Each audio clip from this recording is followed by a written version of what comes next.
Donald Trump की हालत उस पाकिस्तान की तरह हो गई जो लोन के लिए भीख मांगता है। फर्क बस इतना है कि डोनाल्ड ट्रंप सैन्य मदद के लिए भीख मांग रहे हैं, गिड़गिड़ा रहे हैं कि कोई आकर उन्हें इस युद्ध से निकाल ले। Trump Japan, south Korea, France से मदद मांग रहे हैं। ट्रंप उस यूके से भी मदद मांग रहे हैं जिसे पहले कह दिया था कि बस जाओ, तुम्हारी जरूरत नहीं, अब क्या आए हो, भाड़ में जाओ। अब कह रहे हैं कि साथ आओ ना भाई। इतना ही नहीं, ट्रंप उस चीन से भी मदद के लिए गुहार लगा रहे हैं जिसे अमेरिका अपने लिए सबसे बड़ा खतरा बताता है। बॉस, आप सोचिए, डोनाल्ड ट्रंप की एक सनक ने कोई प्लान बी ना होने की वजह से अमेरिका का क्या हाल हो गया। ईरान ने जो पलटकर मारना शुरू किया, घुटने नहीं टेके, आज ट्रंप और अमेरिका की कैसी छीछा लेदर हो रही है। बॉस, दुनिया हंस रही है कि नंबर 1 बन के घूमते थे, आज सारी दुनिया से कह रहे हो कि मेरी मदद कर दो। चीन तक से अमेरिका मदद मांगेगा, यह किसने सोचा था, जिस चीन को वो दुश्मन मानते हैं। आज आपको बताऊंगा कैसे ट्रंप चीन के सामने हाथ जोड़ रहे हैं, कैसे दुनिया पर धौंस दिखाने वाले ट्रंप नाक रगड़ रहे हैं। आपको यह भी बताऊंगा कि ईरान से लड़ने के लिए दुनिया भर से मदद मांग रहे ट्रंप को कैसे कैसे जवाब मिल रहे हैं। आपको दिखाऊंगा कि उधर ट्रंप की हालत खराब है, इधर नरेंद्र मोदी ने कैसे अपना गेम सेट किया है। भारत के जहाज कैसे स्ट्रेट ऑफ हॉर्मुज से निकल रहे हैं, भारत कैसे डिप्लोमेसी कर रहा है, और उस डिप्लोमेसी की दुनिया में चर्चा है कि भारत के जहाज कैसे आ रहे हैं। बॉस, यानी नरेंद्र मोदी ने बीच युद्ध में फिर खेला करके दिखाया है। भारत के लिए यह क्या खबर है, आपको यह भी बताऊंगा। युद्ध में जो जो हो रहा है उसका ट्रेलर दिखाऊंगा। दुबई में क्यों बम फट रहे हैं, समुद्र में क्या हो रहा है, ट्रंप कैसे घुटनों पर आ गए हैं, और ईरान कौन सी नई मिसाइलें दाग रहा है जिसने अमेरिका को नचाकर छोड़ दिया है, सब दिखाऊं। उससे पहले एक झलक देखिए।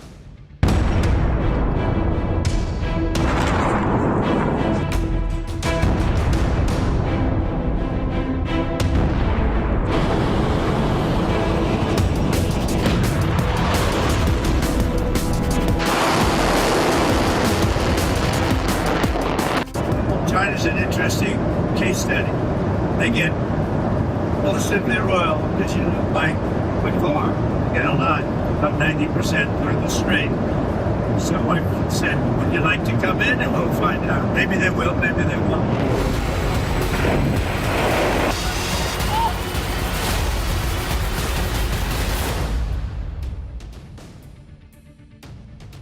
जब डोनाल्ड ट्रंप ने ईरान पर अटैक किया था, तब यह सोचा नहीं था कि ईरान के पास एक ऐसा कार्ड है जिसकी कोई काट ही नहीं, और यह कार्ड है स्ट्रेट ऑफ हॉर्मुज, जिसे बंद करके ईरान ने ट्रंप का पूरा खेल बिगाड़ कर रखा हुआ है।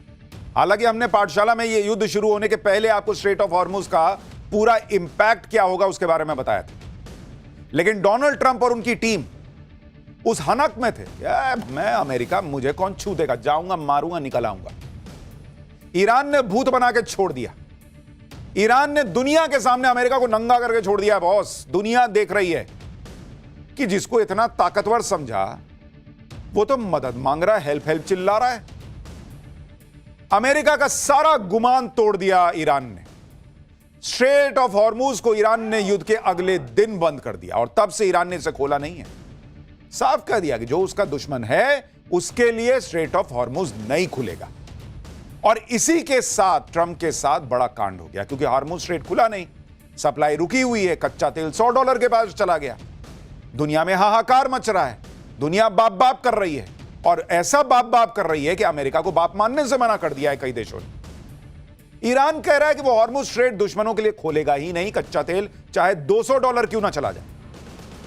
ट्रंप पे दबाव बढ़ता जा रहा है। लोग सवाल कर रहे हैं कि खुलवाओ यार स्ट्रेट ऑफ हॉर्मुज, तुमने बंद करवाया है, तुम्हारे युद्ध की वजह से हुआ है, तुम्हारे वजह से हम फंसे हुए हैं, खुलवाओ इसको। लेकिन हॉर्मुज स्ट्रेट खुलवाना अमेरिका के अकेले के बूते की बात ही नहीं लग रही। वो ईरान को नहीं झुका पा रहा, कैसे स्ट्रेट ऑफ हॉर्मुज खुलवा देगा। इसलिए ट्रंप ने कहना शुरू कर दिया कि वैसे तो हमने ईरान की मिलिट्री कैपेसिटी तबाह कर दी, लेकिन उनके लिए समंदर में ड्रोन भेजना और माइंस बिछाना आसान है। क्यों भाई, तुम तो कहे थे मैंने उनका पूरा ड्रोन फोड़ दिया, उनका सब कुछ तहस नहस कर दिया, अब ये ड्रोन कहां से आ रहे हैं? कागज का प्लेन बना के उड़ा रहे हैं क्या, कागज का ड्रोन बना के? इतना झूठा ये आदमी है ना, इसलिए इस पे भरोसा नहीं कर रही दुनिया। आगे ट्रंप ने कहा कि उन्हें उम्मीद है कि चीन, France, Japan, south Korea, UK और बाकी देश जो स्ट्रेट ऑफ हॉर्मुज के बंद होने से प्रभावित हैं, वो अपना वॉरशिप समंदर में उतार देंगे ताकि स्ट्रेट ऑफ हॉर्मुज के रास्ते को खुलवाया जा सके। ट्रंप कह रहे हैं कि उनका प्रशासन 7 देशों की मदद के लिए बातचीत कर रहा है। भाई साहब, आप सोचिए, डोनाल्ड ट्रंप मदद के लिए बातचीत कर रहे हैं, जिनका 1.5 हफ्ते पहले नवाबी का आलम यह था कि जब ब्रिटेन ने शुरू में नहीं भेजी मदद और कहा बाद में कि मैं मदद दूंगा, तो बोले तुम कौन हो यार जो अब आए हो, मैंने खत्म कर दिया ईरान को, अब नहीं चाहिए, जाओ भागो यहां से। आज वही डोनाल्ड ट्रंप अपनी हनक को बुलाकर अपनी सनक के चक्कर में ऐसा फंस गए कि 7 देशों से मदद मांग रहे हैं। सुनिए ट्रंप चीन और बाकी देशों से कैसे मदद मांग रहे हैं। कह रहे हैं कि यह बहुत अच्छा होगा अगर बाकी देश साथ आ जाएं, क्योंकि ईगो तो अंदर है ही, खुल के बोलने में थोड़ी लाज लगती है, लेकिन कह रहे हैं कि सब साथ आ जाए तो अच्छा होगा। देखिए भाई साहब का कैसे पूरा गुरूर जो है ना वो मिट्टी में मिल गया। We're talking to other countries about working with us for the policing of the strait. We're always there for NATO. We're helping them with Ukraine. And many it's got an ocean in between us. It'd be interesting to see what country wouldn't help us with a very small endeavor, which is just keeping the strait open. And by comparison, it's small because Iran has very little firepower left. China's an interesting case study. They get most of their oil that you buy with farm, get a lot, about 90% through the strait. So I said, would you like to come in and we'll find out. Maybe they will, maybe they won't. Other countries should help us. आप सोचिए Donald Trump और America की हालत कितनी खराब होगी कि उन्हें अपने दुश्मन चाइना से भी मदद मांगनी पड़ रही कि भाई तुम आओगे साथ में। युद्ध करने से पहले तो ट्रंप ने किसी ने इससे नहीं पूछा, तब तो आपने इन देशों से नहीं पूछा कि भाई मैं जा रहा हूं। अब जब वहां फंस गए तो कह रहे हैं कि भाई तू मदद कर दे, तू मदद कर दे, तू मदद कर दे। इसे आकर खत्म करो, ये कह रहे हैं इस युद्ध को। एक तरफ तो ट्रंप कह रहे हैं कि ईरान खत्म हो चुका है, सरेंडर करने वाला है, दूसरी तरफ दूसरे देशों से मदद भी मांग रहे हैं। लेकिन कोई भी देश ट्रंप की युद्ध वाली सनक में कूदना नहीं चाहता। यहां तक कि जो अमेरिका के पुराने सहयोगी हैं वो भी इसमें नहीं पड़ना चाहते। भाई ट्रंप ने स्ट्रेट ऑफ हॉर्मुज खुलवाने के लिए जो कहा उसे यूके ने तो साफ साफ ठुकरा दिया कि भाई हम नहीं कूदेंगे इसमें। ब्रिटेन के पीएम कीर स्टारमर ने कहा कि वो अपने वॉरशिप स्ट्रेट ऑफ हॉर्मुज में नहीं भेजेंगे। कमाल की बात यह कि एक हफ्ते पहले ही ट्रंप यूके का मजाक उड़ा रहे थे। एक हफ्ते पहले ट्रंप ईरान पर जीत के ऐलान के साथ कह रहे थे कि उन्हें यूके की मदद की कोई जरूरत नहीं। आप सोचिए यूके वो देश है जो अमेरिका का अहम साझेदार है, जो अमेरिका की कई लड़ाइयों में उसका साथ दे चुका है, कूद चुका है साथ में। इराक युद्ध में भी ब्रिटेन ने अमेरिका का साथ दिया था। लेकिन अब ट्रंप पर किसी को भरोसा नहीं। ट्रंप उसी तरह उतावले हो रहे थे जैसे हेरा फेरी फिल्म में, आपको याद है परेश रावल, पैसा आया नहीं था लेकिन सबको बुला लिया था, तू भी लेके जाना, तू भी कर ले, तेरा कितना उधार है, लेके जाना, लेके जाना। बाद में सबको बोले कि नहीं भाई मैं दे नहीं पाऊंगा। डोनाल्ड ट्रंप का वही उतावलापन दिखा कि मैं जाऊंगा मार के चलाऊंगा। आज की डेट में दुनिया हंस रही है। सबसे बड़ी बात यह है कि दूसरा क्यों कूदे ट्रंप के युद्ध में। भाई दुनिया कह रही कि युद्ध लड़ने गए थे, हमसे पूछ के गए थे, तब तो धमक दिखाने के लिए युद्ध में कूद पड़े कि मैं अमेरिका हूं। युद्ध करवाकर दुनिया की 20% ऑयल सप्लाई रुकवा दी। दुनिया ऑलरेडी आपकी सनक के चक्कर में जो है वो झेल रही है। अब कह रहे हैं ट्रंप सबको कि तुम भी अपनी अपनी नेवी लेके आ जाओ। लेकिन कोई भी ट्रंप की बात नहीं मान रहा। ट्रंप की बात की कोई हैसियत नहीं रह गई बॉस आज की डेट में। सिर्फ ब्रिटेन नहीं है, बाकी देशों ने भी ट्रंप को आईना दिखा दिया। ऑस्ट्रेलिया ने कह दिया कि वो अपने शिप नहीं भेजेगा। जापान ने भी शिप भेजने से मना कर दिया है। जर्मनी ने भी मिलिट्री इन्वॉल्वमेंट से इनकार कर दिया है। जर्मनी ने कहा कि ईरान की वॉर से नेटो का कोई लेना देना नहीं है। ग्रीस ने भी कह दिया कि वो किसी मिलिट्री ऑपरेशन में शामिल नहीं होगा। साउथ कोरिया ने कहा कि ट्रंप की रिक्वेस्ट को रिव्यू करेंगे। यूरोपियन यूनियन की तरफ से कहा गया है कि इस पर विचार कर रहे हैं। मतलब कोई भी डोनाल्ड ट्रंप का साथ देने को तैयार नहीं है, अमेरिका का साथ देने को आज की डेट में तैयार नहीं।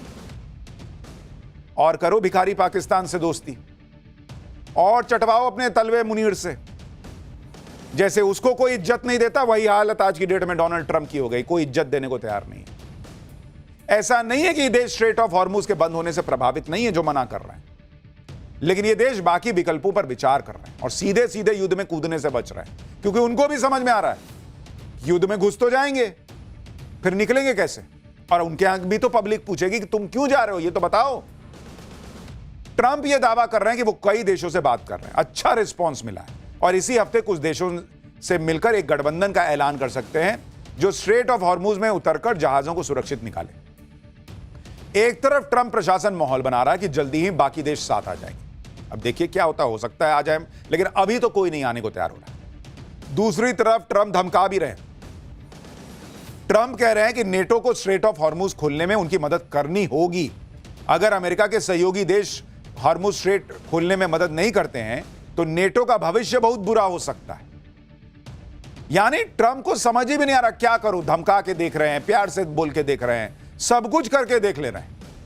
अब ये धमकी कितना काम करेगी, अमेरिका के सहयोगी देश अपना रुख बदलेंगे, ये तो अगले कुछ दिनों में पता चल जाएगा। लेकिन आज की डेट में अमेरिका की घनघोर बेइज्जती हो रही है। स्ट्रेट ऑफ हॉर्मुज को खुलवाने के लिए ट्रंप इस कदर बेचैन है कि वो चीन से भी मदद मांगने में जुट गए। जब अमेरिका के सहयोगी देश ही साथ नहीं दे रहे तो चीन क्यों मदद करेगा? चीन तो मजे ले रहा है कि तुम मुझे घेरने निकले थे कि ईरान को फोड़ देंगे तो चीन को नुकसान होगा, स्ट्रेट ऑफ हॉर्मुज बंद हो गया तो चीन को तेल नहीं जाएगा। चीन को ऑलरेडी तेल जा रहा है, रशिया से वो अलग तेल ले रहा है, तेल निकल गया अमेरिका का। तो जिस चीन को तुम घेरने चले थे वो तुम्हारे साथ क्यों आएगा? चीन को तो अमेरिका अपना सबसे बड़ा खतरा बताता है।